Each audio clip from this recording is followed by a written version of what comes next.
गुना में नाबालिग को किडनैप कर रेप का मामला सामने आया। पुलिस ने आरोपी को गिरफ्तार कर लिया है।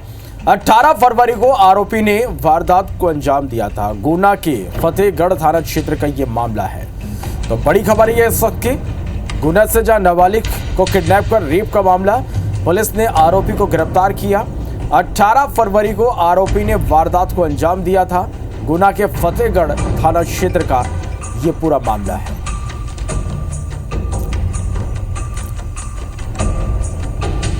और इस बीच ग्वालियर से एक बड़ी खबर है। पुलिस ने बड़ी कार्रवाई की।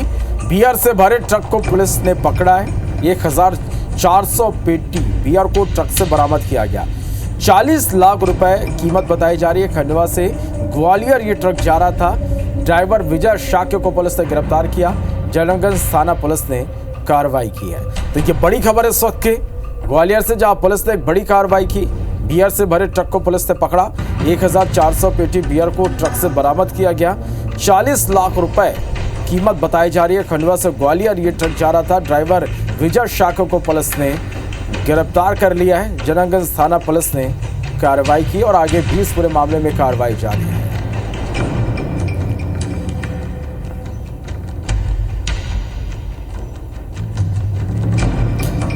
गोलियों की गूंज और अपराधों की नगरी के नाम से बदनाम मध्य प्रदेश के ग्वालियर शहर में आज भी कई ऐसी हत्याओं के मामले हैं जिनको लेकर कानून के लंबे हाथ अभी तक खाली हैं। कई हत्यारे अब भी खुलेआम घूम रहे हैं और उनके परिवार के लोग इंसाफ का इंतजार कर रहे हैं। रिपोर्ट देखिए।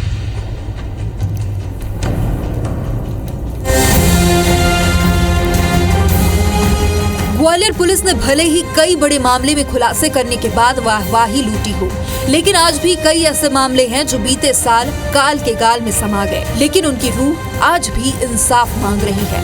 आपको हम बता रहे हैं कि पिछले साल ग्वालियर में 29 हत्याओं के मामले सामने आए थे। कई मामलों में पुलिस को सफलता तो मिली, लेकिन कई ऐसे मामले भी हैं जिनमें पुलिस के हाथ आज भी खाली हैं। कुछ मामले ऐसे भी हैं जिनमें पुलिस मरने वालों की पहचान ही नहीं कर सकी है। इनमें 3 साल का एक मासूम बच्चा भी शामिल है। उसे किसने और क्यों मारा है, इसका जवाब 6 महीने बाद भी पुलिस के पास नहीं है। ऐसे ही कुछ मामले। 19 जुलाई को बहोड़ापुर थाना क्षेत्र में बैग में मिली मासूम की लाश। बैग में ठूसने के लिए एक पैर और हाथ भी बांधा गया था। दर्दनाक वारदात का अब तक खुलासा नहीं कर पाई है पुलिस। 16 सितंबर को घिंघौली में बोरे में मिली युवती की लाश। मामला घाटी गांव थाना क्षेत्र का है। लाश नदी किनारे मिली। बोरे में भरकर दोनों तरफ से सिलकर नदी में फेंका गया था। बोरे में लगे टैग को देखकर पुलिस मथुरा तक गई, लेकिन पुलिस के हाथ अब तक खाली हैं। 18 सितंबर की रात दौरार गांव में प्रेमी ने प्रेमिका पर हमला कर मां की हत्या कर दी। हत्या करने वालों को भी नहीं पकड़ पाई पुलिस।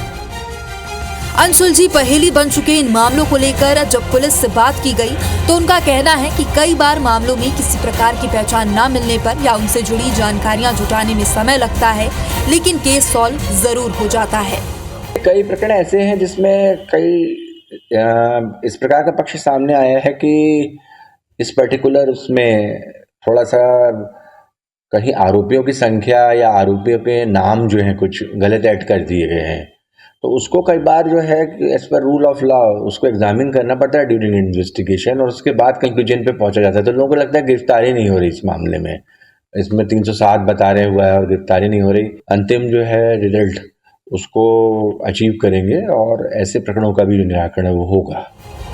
पुलिस दावा तो जरूर कर रही है, आरोपियों को जल्द से जल्द सलाखों के पीछे भेज देगी। अब देखना होगा कि पुलिस कब तक हत्यारों के गिरेबान तक पहुंच पाती है। महेंद्र कुशवाहा, IBC 24 ग्वालियर। खबर मंडला से, जहां एक पत्नी ने सिर्फ इसलिए अपने पति को मौत के घाट उतार दिया क्योंकि वो तलाक नहीं दे रहा था।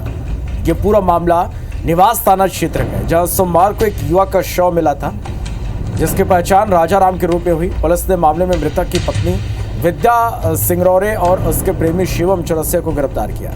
पुलिस के अनुसार राजाराम की पत्नी विद्या का शिवम चौरसिया के साथ प्रेम संबंध था। विद्या राजाराम से तलाक लेना चाहती थी, लेकिन राजाराम इसके लिए तैयार नहीं था। और इसी वजह से दोनों के बीच लगातार विवाद हो रहा था। सोमवार की रात निवास शाहपुरा मार्ग पर एनीकट के पास शिवम ने धारदार हथियार से राजाराम की गला रेत कर हत्या कर दी। पुलिस के मुताबिक आरोपी ने पहले भी हत्या का प्रयास किया था और इसके लिए रेकी भी की थी। शिवम के परिजनों ने पत्नी विद्या पर शक जताया था। पुलिस ने साइबर सेल की मदद से जांच की और गुरुवार को पत्नी और उसके प्रेमी को गिरफ्तार कर लिया। हत्या की साजिश में शामिल 2 अन्य आरोपियों की तलाश जारी है। युवक की जो अज्ञात हत्या हुई थी उसमें जब विवेचना की गई तो प्रथम दृष्टया इसमें ये पाया गया था कि उसकी जो पत्नी है उसी ने षड्यंत्र पूर्वक अन्य लोगों के साथ मिलकर उसकी हत्या करवाई है।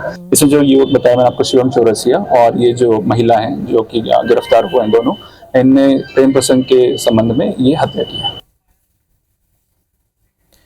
सीधी में जुए के खिलाफ कार्रवाई नहीं करने पर एसपी थाना प्रभारी समेत 4 लोगों को सस्पेंड कर दिया गया। यह पूरा मामला कोतवाली थाना क्षेत्र का है। दरअसल कल देर रात डीएसपी को गश्त के दौरान सूचना मिली कि थहनवा टोला में विश्वनाथ कुशवाहा के निर्माणाधीन मकान में जुए का अड्डा चल रहा है, जहां ताश के पत्तों से हार जीत की बाजी लगाई जा रही है। डीएसपी ने एक विशेष टीम का गठन किया, मौके पर दबिश दी। पुलिस को देखकर 2 आरोपी फरार हो गए। ये मामला सामने आने के बाद एसपी कोतवाली थाना प्रभारी अभिषेक उपाध्याय, सब इंस्पेक्टर आकाश सिंह राजपूत के साथ आरक्षक अक्षय तिवारी और आजाद खान को भी निलंबित कर दिया गया। हालांकि एसपी का कहना है कि जांच प्रभावित न हो इसलिए निलंबित किया गया। डीएसपी हेडक्वार्टर के नेतृत्व में एक विशेष टीम का गठन मेरे द्वारा किया गया था और उस टीम ने परसों देर रात को जुए खेलते हुए 14 लोगों को गिरफ्तार किया था। उस पर से थाना प्रभारी कोतवाली और जो बीट प्रभारी और बीट के जो 2 आरक्षक हैं उनके खिलाफ दंडात्मक कार्रवाई करते हुए उनको निलंबित किया गया है और साथ ही साथ इसमें प्राथमिक जांच भी आदेशित की गई है।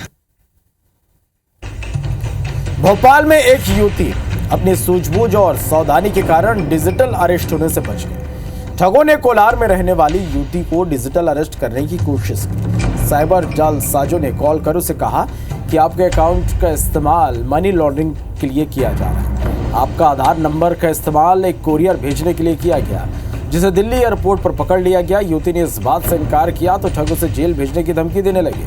इसके बाद वीडियो कॉल पर उसे फर्जी साइबर थाना दिखाया और ऑनलाइन निगरानी का दबाव बनाया, जिसके बाद युवती ने दूसरे फोन से पिता को जानकारी दी। पिता ने पुलिस को बुलाया तो साइबर ठग कॉल डिस्कनेक्ट कर भाग गए।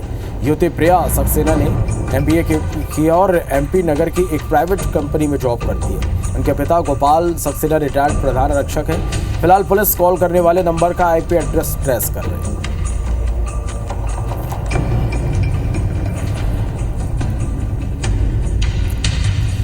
खबर भिंड से, जहां शादी के 23 दिन बाद एक सरकारी शिक्षक ने फांसी लगाकर आत्महत्या कर ली। सतीश शिवहरे की शादी 21 जनवरी को दीप्ति शिवहरे से हुई। 13 फरवरी को सतीश ने फांसी लगा ली। पूरा मामला पूर्व सदर बाजार इलाके का है। शिक्षक की आत्महत्या के बाद अब दोनों परिवार एक दूसरे पर आरोप लगा है। मृतक शिक्षक की मां का आरोप है कि बेटे बहू का झगड़ा होता था, बहू से छूने भी देती थी, तो कुछ दिन रहने के बाद वो मायके चले गए, इसलिए बेटे ने आत्महत्या की। वहीं मृतक की पत्नी का कहना है कि उसके सास के आरोप पूरी तरह बेबुनियाद है। मेरा मेडिकल चेकअप करवाने से सच सामने आ जाएगा। शादी के बाद उसका पति 5 लाख का कर्ज होने के बाद कहकर पैसे की मांग करता था। वहीं मृतक की पत्नी ने SP को भी आवेदन देकर अपनी सास के आरोपों को खंडन किया। वहीं मृतक के ससुर का कहना है कि उन्होंने शादी में 15 लाख रुपए दिए और उनके पास इसका सबूत भी है।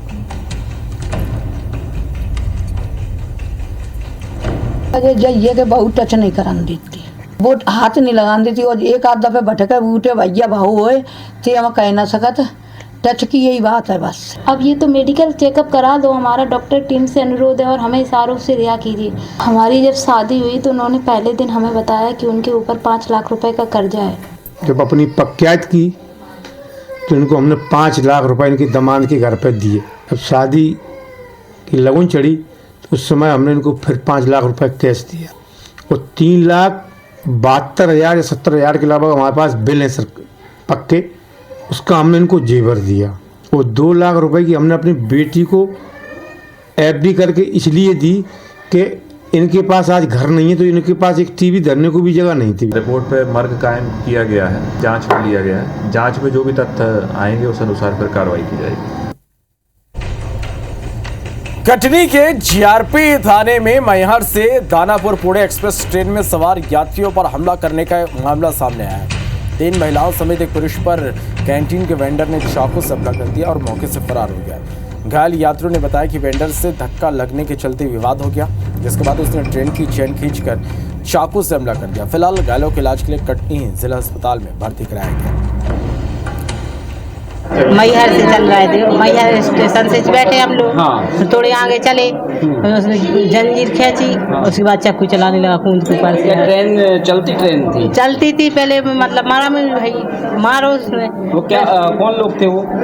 पानी बेचने वाला। चैन पुलिंग के बाद उसने अपने स्टाफ को और बुलाया, बोले तुम्हारे बाप की गाड़ी है, हमारी ट्रेन है। वो भी 5-6 लोग आ गए तो उन्होंने चाकू से हमला कर दिया, हमारे ऊपर किया और मिसेज के ऊपर और सिस्टर को भी चोट आई। कितने लोग घायल हुए इसमें? 3 लोग। खाना बेचने वाला या नमक पेंटी कार वाला, उससे धक्का हुआ तो उसी पर से विवाद हुआ। उसने क्या लिया था, नोकीला कुछ लिए था कुछ, तो उसने धक्का मुक्की में मार मोड़ दिया। उनका इलाज हेतु जो है अस्पताल भेजा गया। अपराध पंजीबद्ध कर विवेचना की जा रही और आरोपी की तलाश कर वैधानिक कार्रवाई न्यायालय पेश किया जाए। तो गुनाह में फिलहाल इतना ही। रुकेंगे एक छोटे से ब्रेक ले, ब्रेक से लौट के आपको दिखाएंगे दनादन 10।